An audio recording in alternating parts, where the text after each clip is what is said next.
할렐루야. 사랑하는 여러분 반갑습니다. 우리 옆에 계신 분하고 이렇게 한번 인사했으면 좋겠습니다. 잘 오셨습니다. 한번 인사하겠습니다. 다시 한번 인사할까요? 당신을 보니 주님을 만난 것 같습니다. 인사하겠습니다. 이 밤에 우리 주님이 주시는 은혜와 축복 가득하시기를 주님의 이름으로 축원합니다. 바울이 탄 배가 한 섬을 만났죠.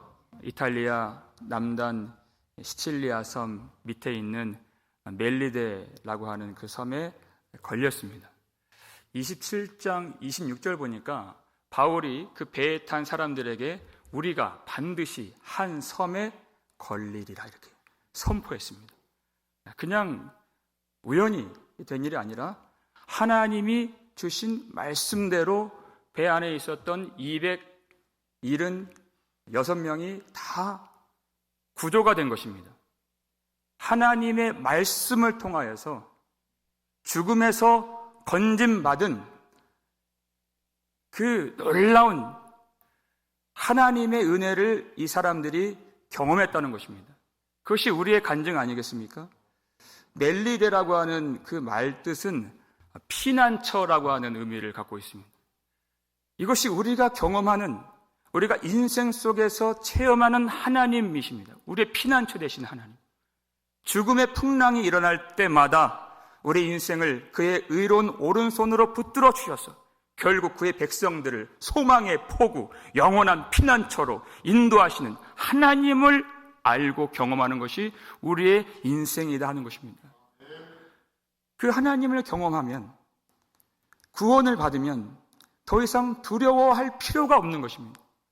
하나님은 구원하신 후에 이 땅에서 하나님이 구원하신 후에는 절대 그를 떠나지 아니하시고 그를 버리지 아니하시는 하나님이시기 때문에 염려하거나 두려워할 필요가 없는 것이죠.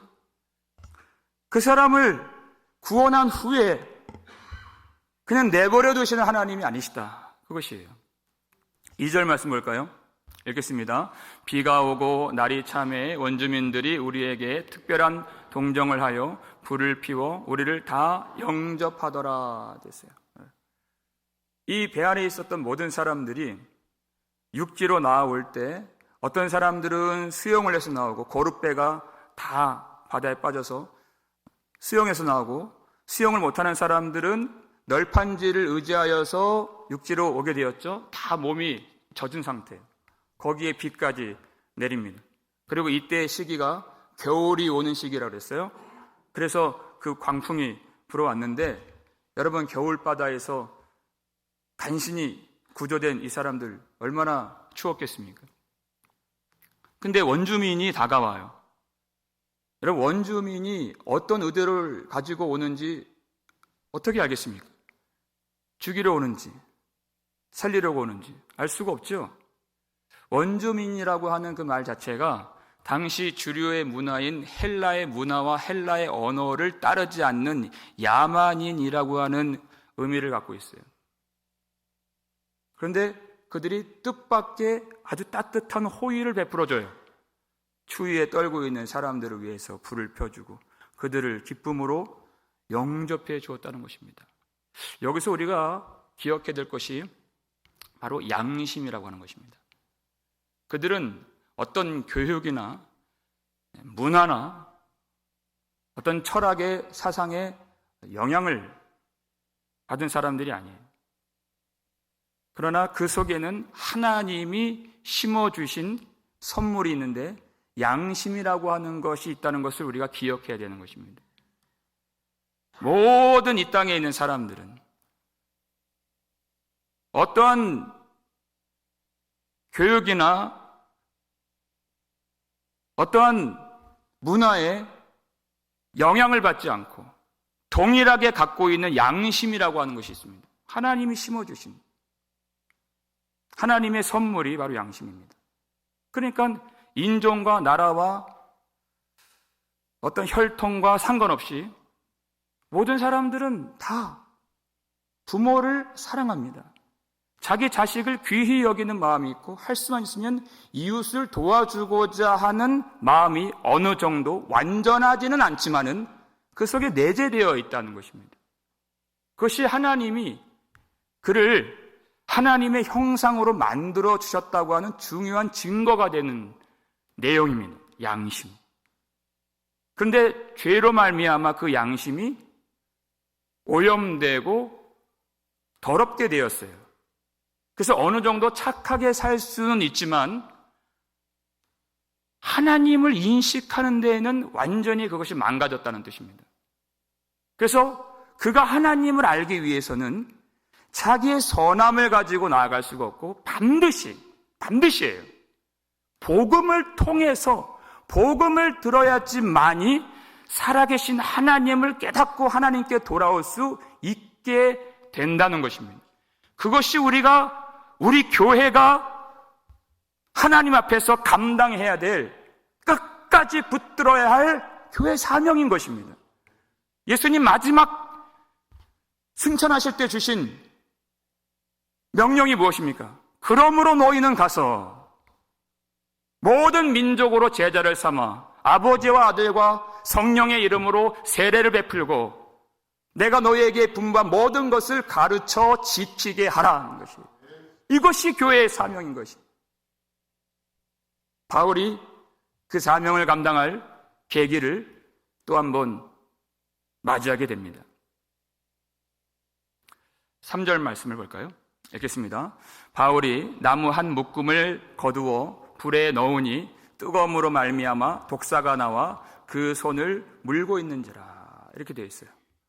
바울이 그냥 불만 쬐면서 앉아 있기만 하는 사람이 아닙니다. 사람들을 섬기기 위해서 불은 금방 꺼지잖아요.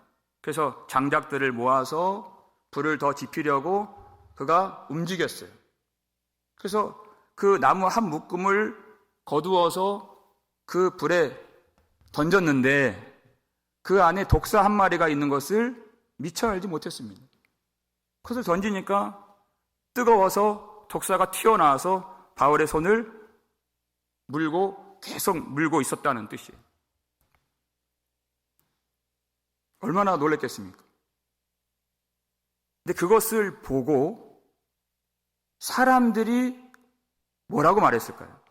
4절을 한번 보여주세요. 읽겠습니다. 원주민들이 이 짐승이 그 손에 매달려 있음을 보고 서로 말하되 진실로 이 사람은 살인한 자로다. 바다에서는 구조를 받았으나 공의가 그를 살지 못하게 함이로다 하더니, 진실로 이 사람은 살인한 자로다.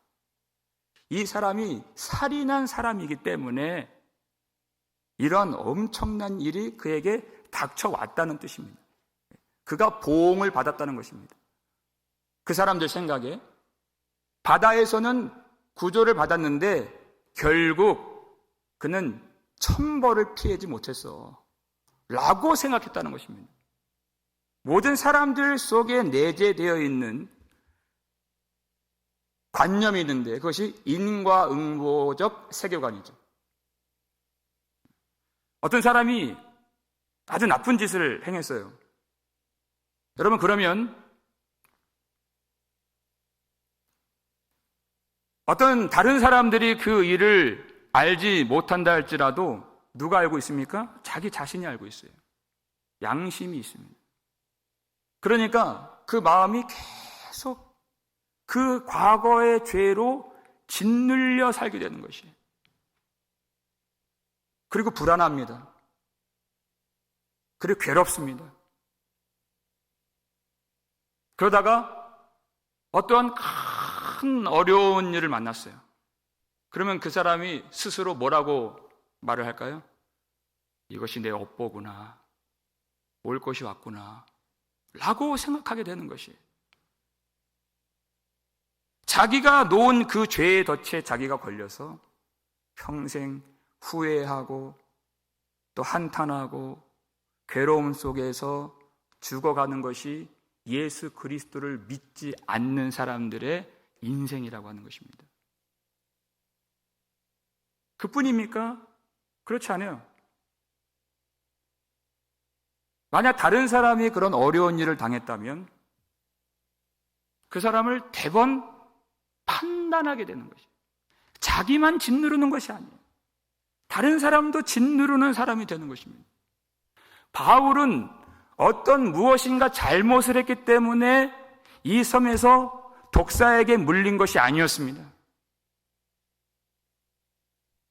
근데 그들은 그것을 보고서, 그 단면만 보고서 저 사람은 살인자야, 언젠가 어떤 잘못을 했기 때문에 이런 일을 당했음이 틀림없어 라고 단정을 짓고 판단을 하는 것이에요. 욥의 세 친구들이 그랬죠. 재난을 주는 위로자라고 했습니다. 어떤 사람의 그 고통을 그 사람의 과거의 죄와 쉽게 연결짓지 말라는 뜻입니다.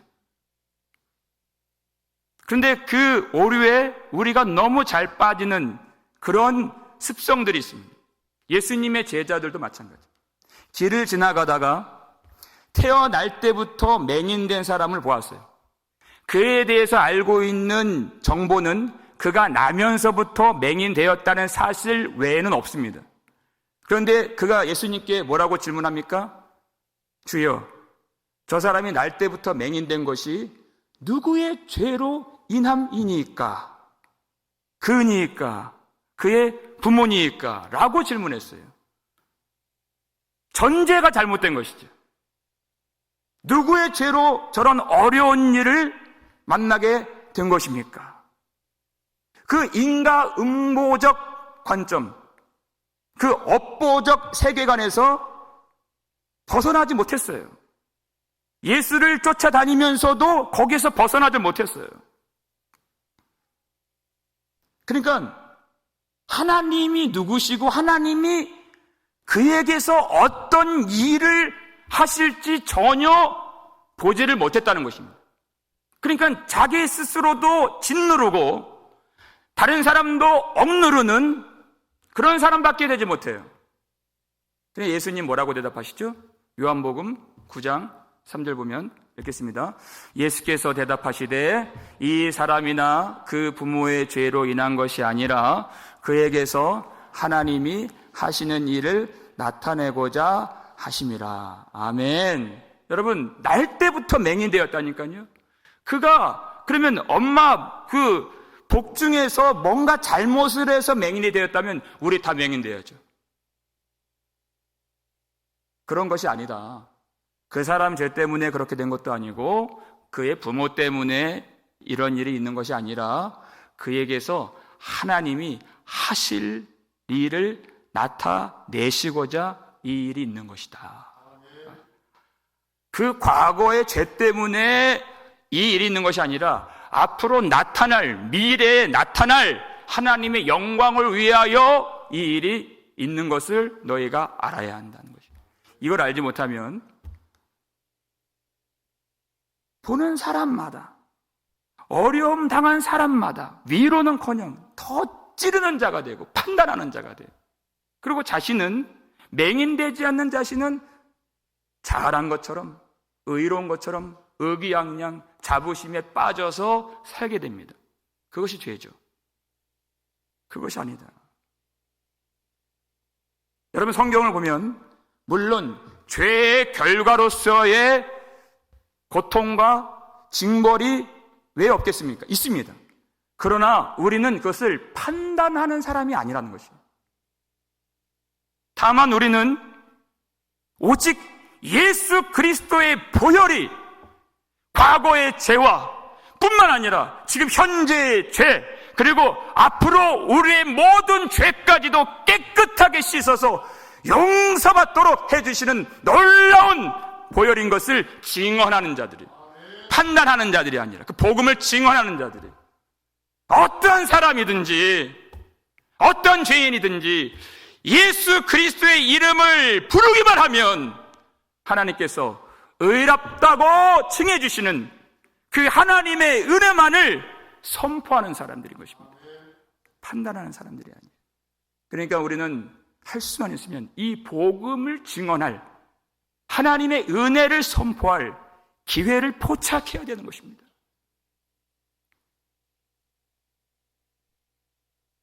바울에게 그 기회가 바로 이때였습니다.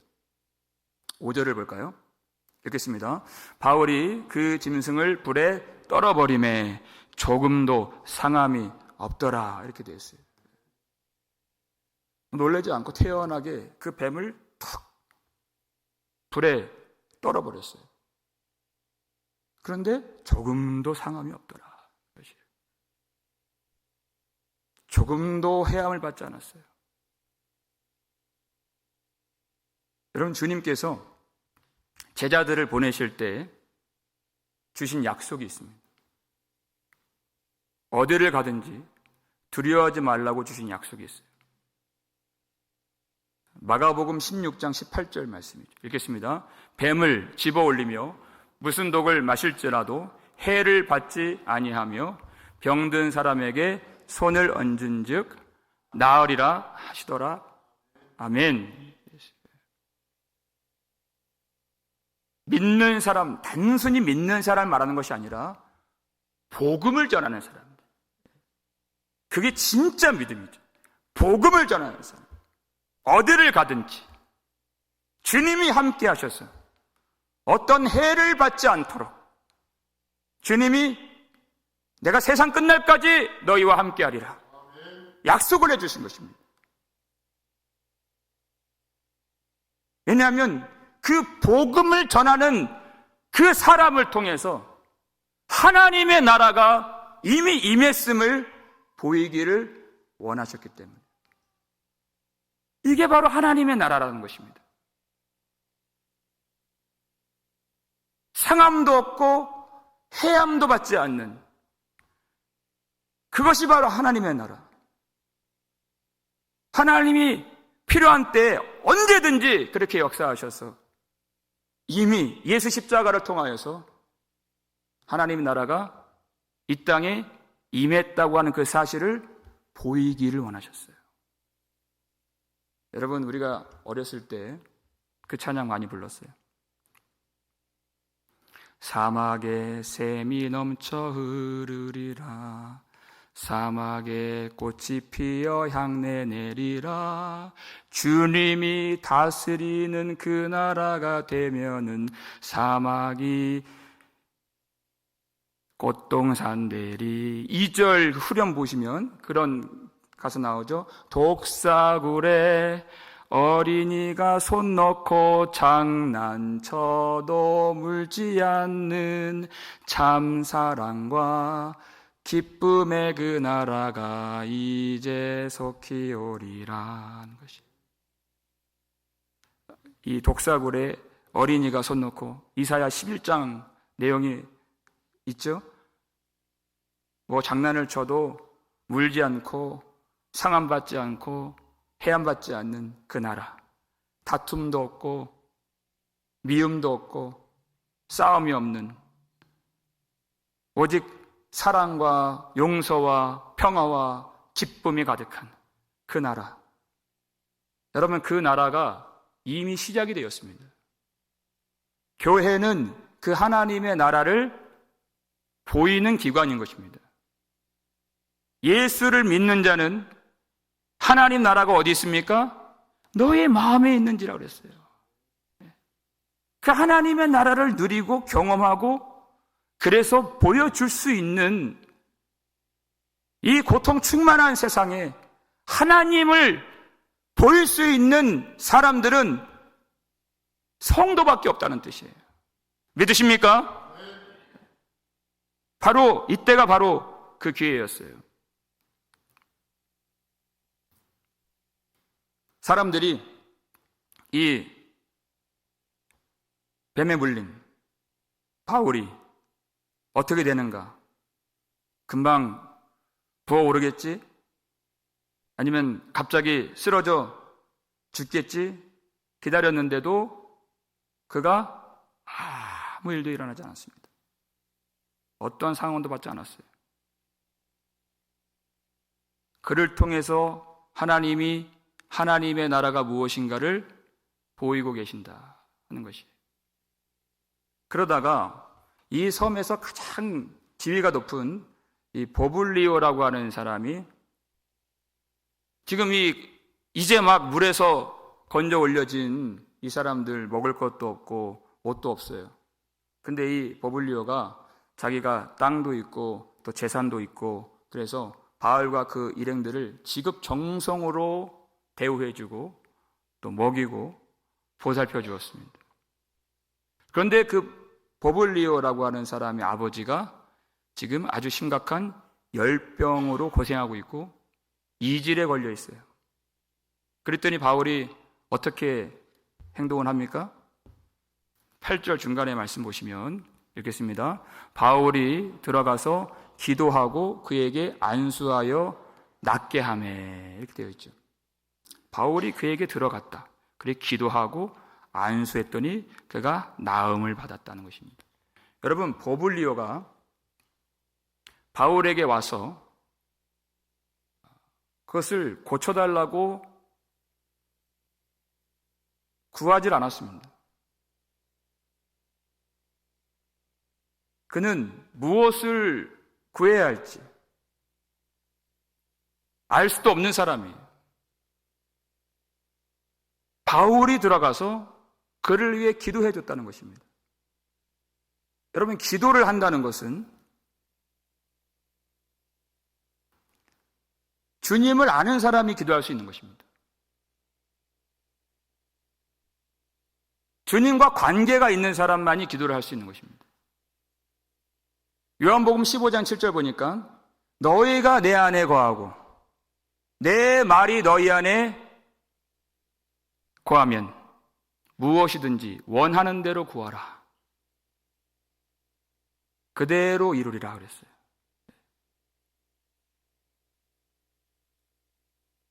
우리가 예수님 안에 머물고 예수님의 말씀이 우리 안에 있을 때 우리가 구하는 그것이 기도라는 것입니다.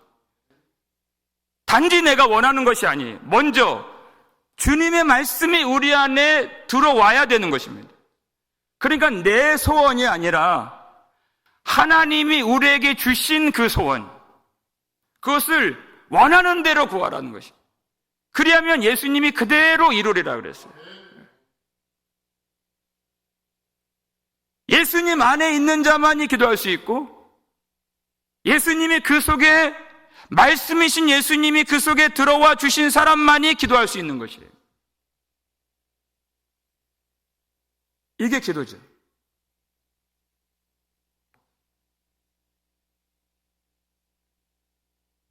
이와 비슷한 사건이 있는데 예수님께서 누가복음 4장 보면 38절에 베드로의 집에 들어가십니다. 베드로의 집에 들어가시는데 그 장모가 열병에 걸렸어요. 그랬더니 예수님이 그에게 가까이 가셔서 그 열병에 대하여 꾸짖으십니다. 나가라! 그랬더니 그 열병이 쫓겨서 도망가게 되는 것이. 그랬더니 나음을 입은 베드로의 장모가 그 누웠던 자리에서 일어나서 예수님과 그리고 그 제자들과 거기에 있는 사람들을 수종드니라 섬기는 사람이 되었다는 거죠. 여러분, 예수님이 어떻게 하셨다고요? 꾸짖으셨다는 것입니다. 그런데 바울은 그렇게 하지 않고 기도를 드렸다는 것입니다. 바울은 하나님이 아니다 그 뜻이에요. 왜 이 말씀을 드리느냐? 6절 말씀을 보면은 뱀에게 물렸는데도 바울이 어떤 상함도 해함도 받지 않은 것을 보고서 이 사람들이 뭐라고 바울을 불렀어요? 그를 신이라고 그랬어요.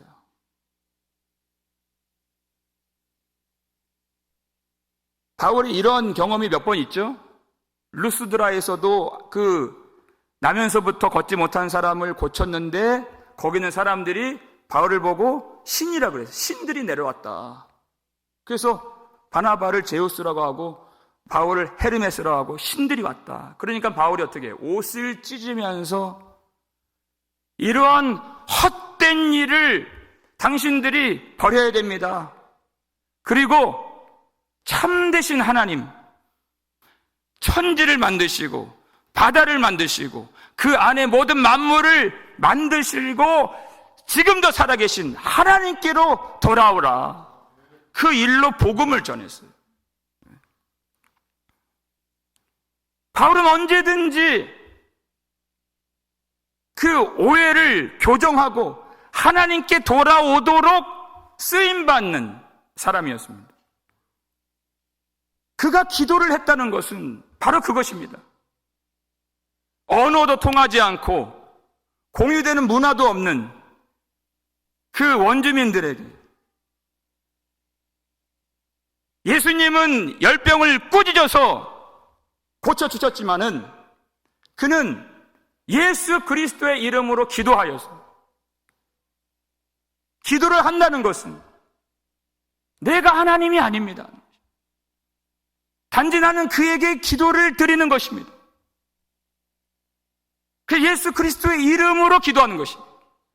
예수 그리스도 이름으로 기도하면 그의 말씀을 품고 그분의 임재를 경험하면서 예수 그리스도의 이름으로 기도하면 주님이 그에게 들어가시고 주님이 베드로의 장모의 열병을 꾸짖어 주신 것처럼 주님께서 그에게 안수해 주시고 주님이 그 병을 고쳐주시는 것입니다.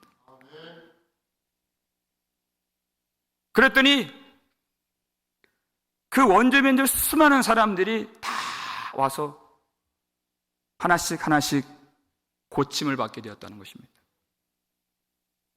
이 일이 예수님에게 그대로 일어나요. 그 누가복음 베드로 장모를 고쳤을 때 그가 수종드니라, 이 4장의 내용인데 40절을 보여주세요.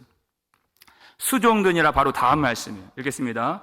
해질 무렵에 사람들이 온갖 병자들을 데리고 나오매 예수께서 일일이 그 위에 손을 얹으사 고치시니, 이렇게 되어 있어요. 그 사건 하나만이 아니라 하나하나 일일이 주님께서 안수해 주시고 그 병을 고쳐주시고 귀신을 쫓아내 주시고 하나님의 나라가 바로 이런 것이다 라고 보여주신 사건인 것입니다. 그래서 예수님이 그 동네를 떠나서 옮기시려고 하셨어요. 그때 사람들이 그것을 만류하고 예수님을 붙듭니다. 그랬을 때 예수님이 그들에게 뭐라고 말씀하셨는가? 43절을 보시면 읽겠습니다.